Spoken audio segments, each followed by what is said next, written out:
శ్రీరామ జయం. ఆషాఢమాసం కృష్ణపక్షం తదియ తిథి. ఈ ఆషాఢమాసమంతా విదియ తదియ ఈ తిథులకు చాలా ప్రత్యేకం. ఆషాఢమాసం శుక్లపక్షంలో ద్వితీయ తిథి నాడే సోదరిని వెంట పెట్టుకొని జగన్నాథుడు లోకాలన్నింటినీ కూడా చూచే నిమిత్తమై రథయాత్రలో విజయం చేస్తాడు. జగన్నాథ రథయాత్ర. నీలాచల నివాసాయ నిత్యాయ పరమాత్మనే. సుభద్రను వెంట పెట్టుకున్న ఆ కృష్ణ పరమాత్మ వృత్తాంతం మనం చదువుకున్నాం, చూచాం కూడా. ఆషాఢమాసంలో ఆడపడుచును గౌరవించాలి. అది కూడా విదియ తదియ ఈ తిథులలో మరింత ప్రత్యేకం.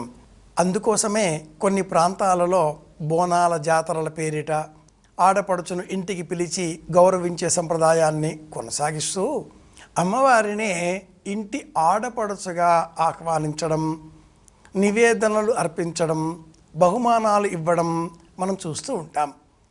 ఆషాఢమాసం అతివలకు ప్రత్యేకం. అందులోనూ తదియ తిథి. వహ్నిత్వష్టృహిమాద్రిజా. ఈ తదియ తిథికి పార్వతీదేవి ఆధిపత్యం కలిగి ఉంటుంది అని కాలామృతం అనే జ్యోతిష గ్రంథం వివరిస్తుంది. ఆషాఢమాసంలో ఏ రోజు మనం సోదరి, అక్క, చెల్లెలు ఆ వరుసలో ఉండేవాళ్ళు వారిని ఇంటికి పిలిచి గౌరవించినా గౌరవించకపోయినా తదియ తిథి నాడు తప్పనిసరిగా వారికి బహుమానాలు ఇవ్వాలి. మనమైనా వారింటికి వెళ్ళి బహుమానాలు ఇచ్చి రావాలి. వాళ్ళు రాని ఎడల, దూరాభారంగా ఉన్న ఎడల మనమే వారింటికి వెళ్ళాలి. ఇండ్లకు వెళ్ళేంత సమీపంలో లేని ఎడల చరవాణి ద్వారా మాట్లాడి ఏదో ఒక విధంగా వారిని సంతోషపరిచే ప్రయత్నము చేయాలి. ఇందులో విశేషంగా ఒకవేళ వీలు కాని ఎడల వాగ్దానము చేయవచ్చు. వచ్చే వారంలో మనం కలుసుకుంటాం కదా, లేదా నేను ఒక బహుమతిని నీకు పంపిస్తాను కదా, ఇలా చెప్పినందువలన ఆ సోదరి సోదరుల బంధం బలీయమవుతుంది. సోదరి అంటే అక్క, చెల్లెలు వీరు మాత్రమే కాకుండా గృహంలో ఉన్నటువంటి సమస్త మహిళా శక్తికి పార్వతీ రూపాన్ని ప్రతీకాత్మకంగా మన పురాణాలు అభివర్ణిస్తాయి. అంటే అమ్మ, ఇల్లాలు, చెల్లెలు, అక్క, కూతురు ఇలా వివిధ వయఃప్రమాణాలలో ఉండేటటువంటి మహిళా శక్తి మన చుట్టూరానే ఉంది. మాతృమూర్తి తల్లిగారు 60 ఏళ్ల పైదాలకు ఆసుమారుగా, ఇల్లాలు 30-40 ఏళ్ల ఆసుమారుగా, సోదరి 25-40 ఈ సుమారుగా వయస్సులో, కూతురు 15-25 ఏళ్ళు ఈ వయసులో సుమారుగా.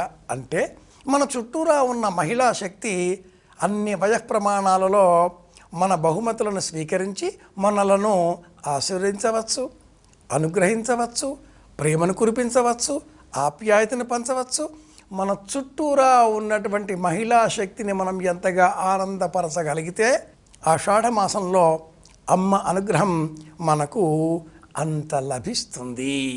అన్ని దేవతా ఉత్సవాలలో మనం గమనించినట్లయితే పరమేశ్వరుడు శివుడు కావచ్చు, విష్ణువు కావచ్చు, ఏ అవతారాలలో అయినా ఉండవచ్చు, ఇల్లాండ్రతో ఊరేగింపులో లేదా అలా యాత్రలలో, రథయాత్రలలో, ఉత్సవాలలో పాలు పంచుకోవడం మనం గమనిస్తూనే ఉంటాం. కానీ సోదరీ సమేతంగా కనిపించేటటువంటి దృశ్యం ఒకటే, అది ఆషాఢమాసానికే ప్రత్యేకం. సోదరి సోదరుల అనుబంధం పటిష్టం చేసేటటువంటి ఈ ఆషాఢ బహుళ విదియ ఈ రోజున యథాశక్తి గోరింటాకు, కాటుక, పువ్వులు, కుంకుమ, కాలి గజ్జెలు, మంజీరములు మనకు తోచినంత మేరకు బహుమానాలు అందించి మహిళా శక్తిని ఆనందపరిచే ప్రయత్నం చేద్దాం. అందరి క్షేమాన్ని కోరుదాం. మళ్ళీ కలుసుకుందాం. శ్రీరామ జయం.